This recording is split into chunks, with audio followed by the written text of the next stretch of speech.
Ó Senhor. Quero pedir ao ministério que toque mais uma vez o refrão do Salmo, pois esse refrão foi muito bem cantado, por sinal, expressa propriamente o que o nosso coração espera hoje. Nosso coração, a nossa alma, tem sede de Deus.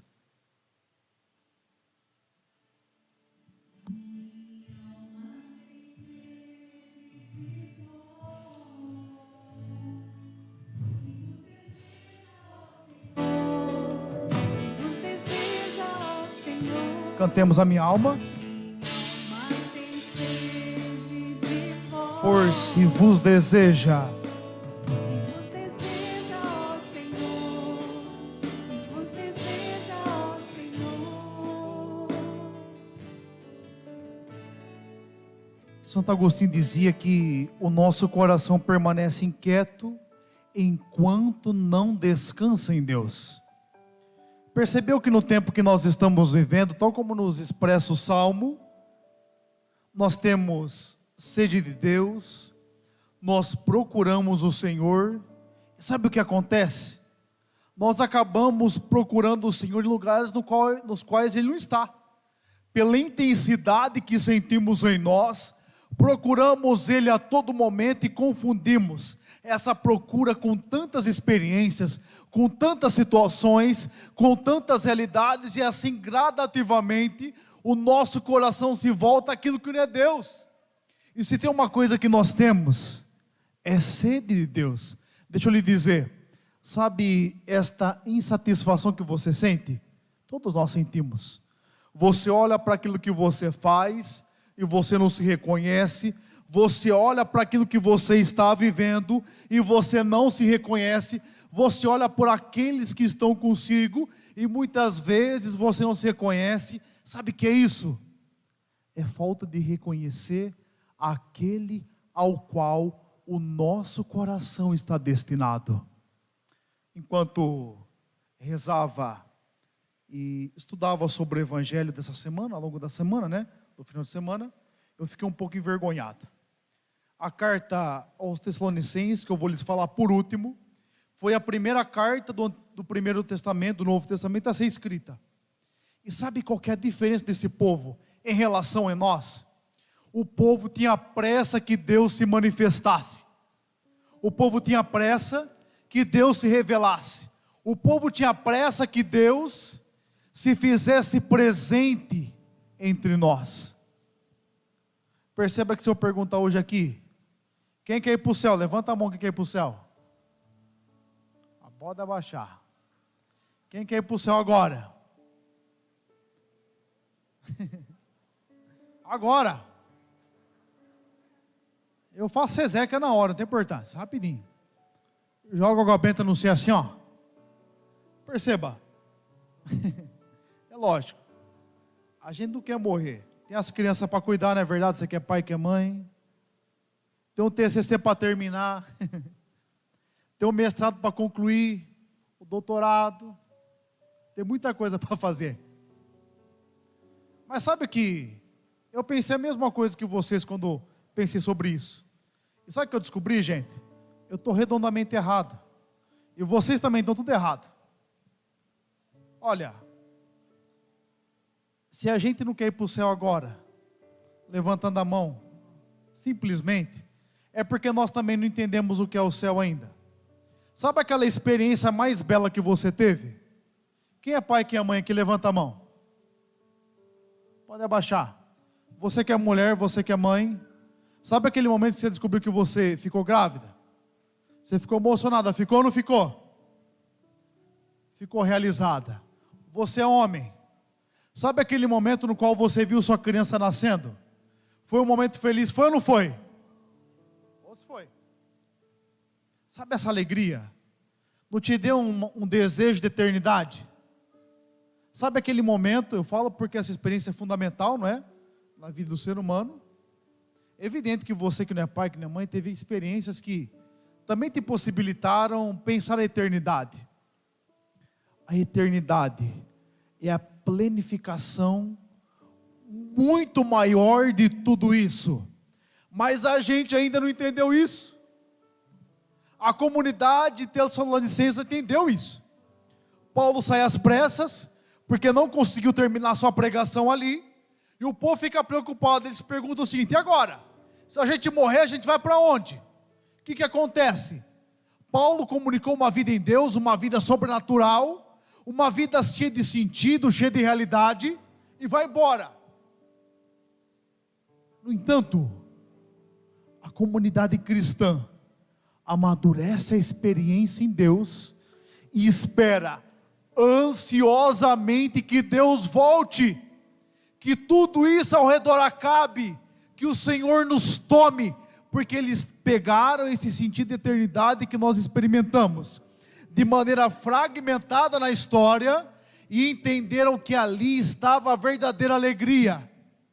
Mas nós ainda estamos procurando alegrias que não são alegrias eternas. Olha só, a primeira leitura vai nos falar de sabedoria. Todo mundo aqui quer ser sábio, quer ou não quer? A sabedoria para nós é um valor, não é verdade? No entanto, entenda uma coisa: a sabedoria para o homem bíblico não é como para nós hoje. Como que nós, ocidentais, entendemos a sabedoria? Nós entendemos a partir da antropologia que nos é proposta. Qual que é a antropologia cristã que perpassou os últimos tempos da história? Nós acreditamos que somos um corpo material, revestidos de uma arma espiritual, certo?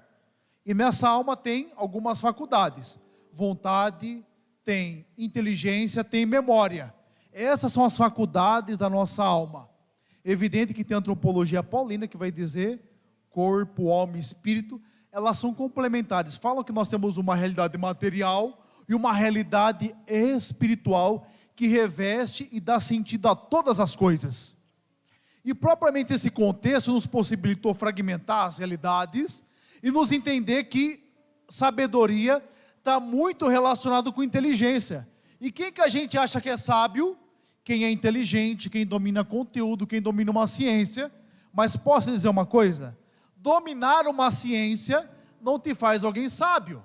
Talvez naquilo que você desempenha, seja você que talvez estudou, fez mestrado, doutorado e hoje trabalha com pesquisa, quer você que trabalha dando aula nas escolas, para os nossos jovens, para as nossas crianças, mesmo você que tem o seu empreendimento, que trabalha, que conquista e que procura ser o melhor, e você muitas vezes percebe que você é bom, deixa eu lhe dizer, isso não te torna sábio.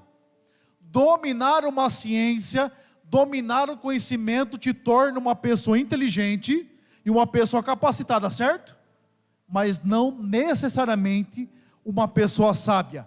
À luz das Sagradas Escrituras, sabe quem que é o sábio para o homem bíblico? O homem bíblico não pensa o corpo, a alma de maneira fragmentada. Nós pensamos, existe um corpo, existe uma alma. Essa antropologia primeira que eu disse, um corpo material com uma alma espiritual, antropologia atomista, e existe outra antropologia paulina, corpo, alma e espírito. Nós fragmentamos a compreensão do ser humano, o homem bíblico não. Quando nós vemos a sabedoria, esse livro diz o seguinte: olha, a sabedoria é uma realidade resplandecente, ela é viçosa, aqueles que a amam contemplarão, quem a procurar não ficará mais desassossegado, porque ela trará sossego, paz ao seu coração. O ser humano, a visão de ser humano do homem bíblico, é uma visão integral, total, não há cisão entre corpo e alma. O ser humano é um todo integrado, e quando ele pensa sabedoria, ele não pensa somente como algo intelectual, ele pensa como algo intelectual, algo sensível, algo concreto para a sua vida. E isso nos ensina muito, porque a sabedoria tem que fazer com que nós concretizemos em nossa vida a palavra de Deus. Deixa eu perguntar, toda a ciência que nós dominamos, todo o conhecimento que nós temos, se não aplicar para a vida, deixa eu lhe perguntar, serve para quê? Você vai dizer, para ganhar dinheiro, padre. De fato, você precisa virar um mês aí. Mas para a nossa vida propriamente, o que isso significa? O que isso muda? Não muda muita coisa, gente. É por isso que é preciso que tenhamos o conceito de sabedoria das Sagradas Escrituras, que sem fragmentar essas dimensões, essas faculdades da alma, consegue nos comunicar como que nós temos que viver o nosso cotidiano. E perceba, a procura da sabedoria, vai dizer as Sagradas Escrituras, e a sabedoria que é apresentada como uma realidade personificada, como uma pessoa que não está distante de Deus, não é outra pessoa além de Deus, mas nos comunica a Deus. Essa sabedoria nos possibilita perceber que nós temos um sentido na história e que precisamos começar a concretizar essa realidade no hoje da nossa vida. Gente, fiz questão de lhes dizer no começo qual que era a percepção da comunidade dos Tessalonicenses. Eles fizeram uma experiência tão profunda de Deus, tão intensa, que eles queriam saber o que iria acontecer na eternidade. E é por isso que Paulo responde: olha, quando morrermos, seremos tal como Cristo foi. O povo percebeu o que era propriamente a sabedoria, percebeu o que Deus esperava deles, e é propriamente essa questão que se apresenta para cada um de nós nesse evangelho. Perceba que há 10 jovens, 5 eram previdentes e 5 eram imprevidentes ou tolas. E quando nós paramos sobre o sentido, o que é ser prudente, previdente, o que é ser imprudente, imprevidente, o próprio evangelho de Mateus nos mostra o que é propriamente o que o Senhor entende como esse cuidado, essa previdência em todos os momentos das Sagradas Escrituras. Evidente que você já leu Mateus 7, versículos 44 seguintes, no qual o Senhor diz que aquele que edifica a casa sobre a rocha, que é Ele, é alguém prudente, certo? E quem não edifica a casa sobre a rocha, que é o Senhor, é alguém imprudente, alguém que ainda não entendeu o que está acontecendo. Mateus 23 também vai nos apresentar que o ouro, por si só, não pode comprar a graça de Deus, mas é o altar que santifica o ouro, e portanto, ser prudente é entender que o bem material tem o seu lugar na história, e que portanto, precisa ser colocado no seu respectivo lugar. Mateus 24, 45 vai nos apresentar que ser prudente é ser como aquele administrador fiel, que esperando no Senhor, caminha vigilante fazendo os seus trabalhos. Então prudência está relacionado com vigilância e portanto com uma vida que agrada a Deus, e imprudência está relacionada a uma vida que não agrada a Deus. A grande questão é que nós temos que nos perguntar agora: nós temos sido como as jovens previdentes que agradam a Deus, que procuram servi-lo, ou temos sido como as jovens imprevidentes que não agradam a Deus e que vão vivendo a vida de qualquer maneira? Nessas jovens, como já lhes disse, estou eu, está você. E perceba que vai acontecer um casamento. Esse casamento não é um casamento qualquer, é o casamento entre Deus e a humanidade, entre Deus e nós. Nós somos a esposa de Deus, como o povo no Antigo Testamento era a esposa de Deus. Esse óleo que as imprevidentes não têm é propriamente o óleo das boas obras. As imprevidentes foram do jeito que estavam, com uma vida que não apresenta boas obras, de qualquer maneira, enquanto as previdentes, levando óleo, caminham para uma vida previdente e prudente, porque carregam as boas obras. Perceba que a primeira leitura vai dizer que a sabedoria é algo viçoso, é algo resplandecente. A lâmpada é algo resplandecente, ou não é? Ela resplandece no meio das trevas, não resplandece? Oh. E é viçoso o óleo, é ou não é? Você pega no óleo, você pode perceber pela própria textura dele, ele é viçoso. E viçoso tem também o sentido de vigoroso. O que Deus espera de nós hoje é que nós tenhamos o óleo das boas obras para apresentar diante de Deus. E gente, quando lhes disse que enquanto eu rezava, eu percebi que nós estávamos completamente equivocados em nossas procuras, porque ainda as nossas intenções, ainda as nossas procuras não contemplam o Senhor ressuscitado. Quantos de nós hoje, não precisa nem levantar a mão, pensou a vida na perspectiva da ressurreição, sabendo que hoje a qualquer momento Deus poderia levar você e que, portanto, a sua história se encerraria hoje.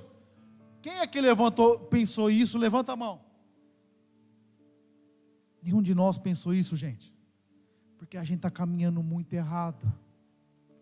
A gente não está pensando que um dia vai acabar tudo. A gente caminha numa certeza absoluta do amanhã. Não existe o amanhã, gente.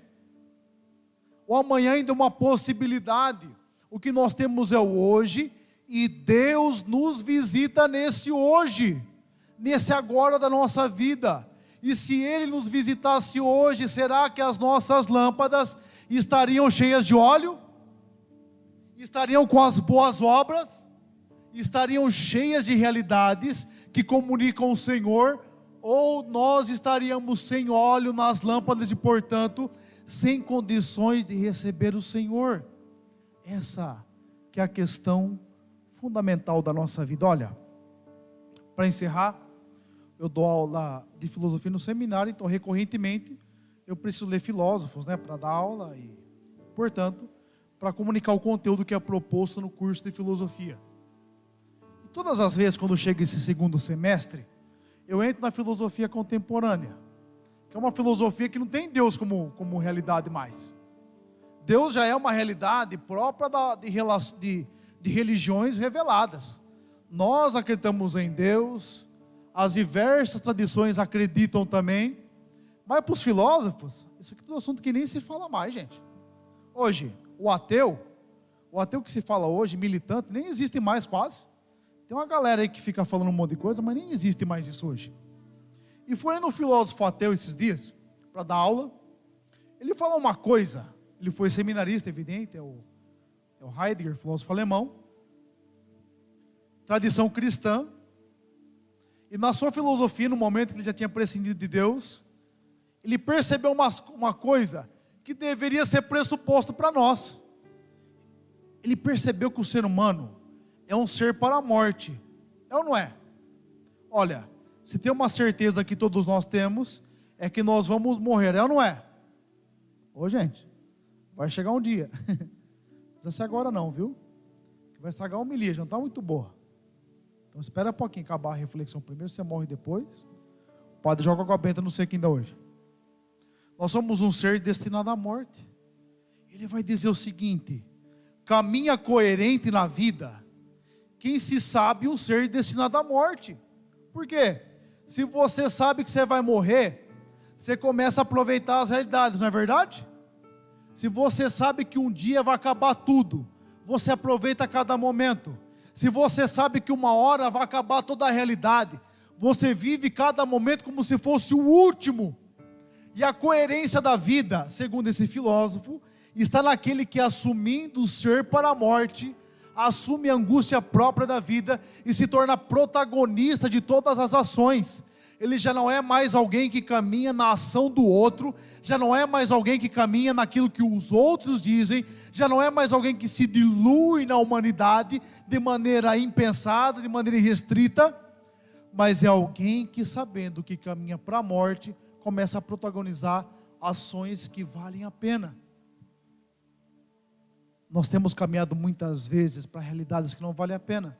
Quantos de nós estão insistindo em relacionamentos lá do passado, que não presta? Quantos de nós estamos insistindo ainda em coisa que nos leva para trás? Deixa eu dizer uma coisa, como padre, por mais que tenha menos idade que muitos de vocês, deixa eu dizer uma coisa, toma uma vergonha na cara, gente, levanta a cabeça. Tem gente se vendendo por muito pouco. Quantas pessoas hoje não caminham por causa de algo que aconteceu lá atrás e não conseguem viver hoje, e vivem como se isso fosse algo determinante, sabendo que a qualquer instante a realidade de Deus irá se manifestar para você e tudo cessará, e que, portanto, o que ficará é propriamente o trabalho de suas mãos, a obra da sua vida. Qual que é o legado que nós temos deixado?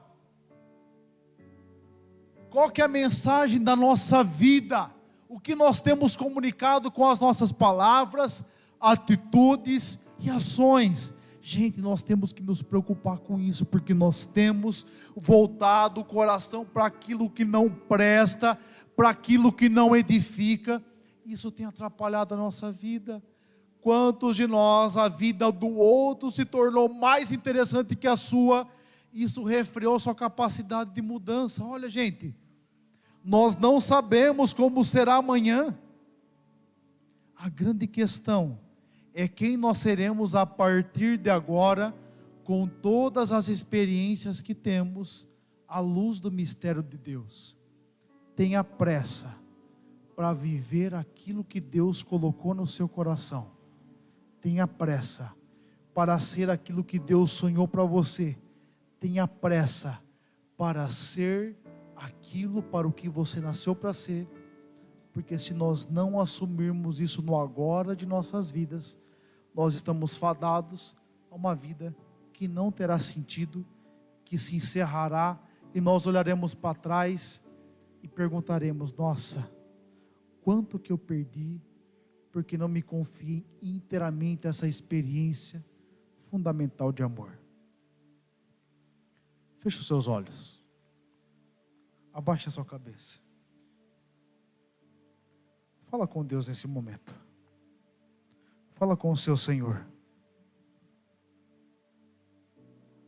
Fala para Ele como está o seu coração, a sua história, a sua vida. Esse é o seu momento com Deus, é o seu momento com o Senhor.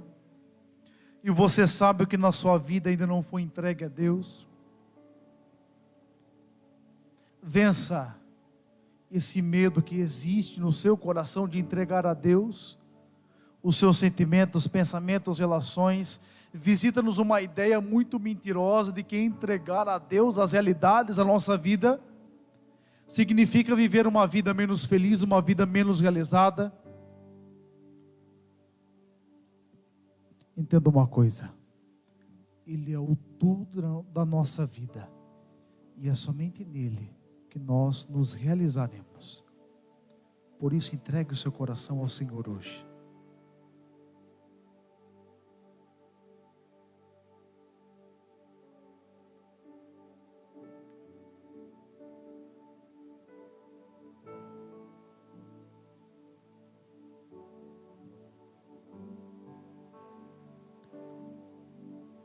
Amém?